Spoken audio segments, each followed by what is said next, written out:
Raid: Shadow Legends is a fantasy-MMORPG game which has greatly expanded its lineup of players over the past year.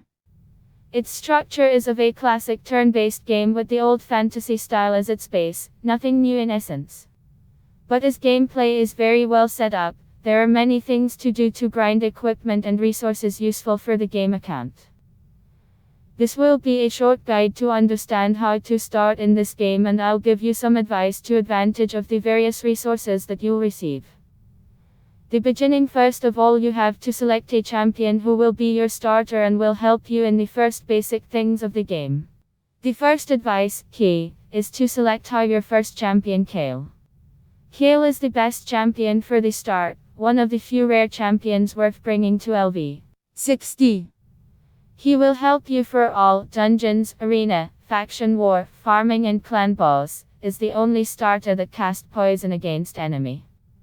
Alternatively, you can select Ilhane if you want more AO, area attack, but you will have more problem with clan boss if you don't find a good poisoner. The other two champions, Athel and Golic, are strongly discouraged.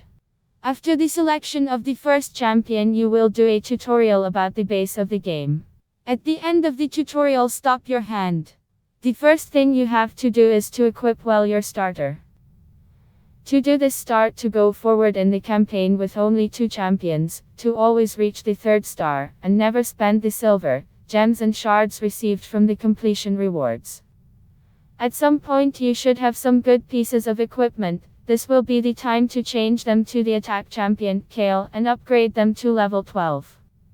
From then on, the rest will be more automatic, except for the most difficult levels of the campaign, hard, brutal.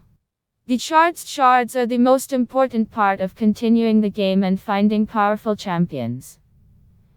You can get them as daily rewards, from clan boss crates, from classified arena series, as rewards for completing stars in campaign and faction wars, and farming in dungeons for equipment.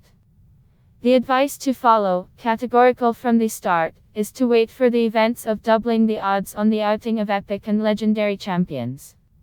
If you don't find many champions at the beginning and have some ancient or sacred shards to open, keep them. Events of doubling the odds are not uncommon, so resist and exploit them at the right moment. Warning, you can read full post on Cryptofans News, link available in text below.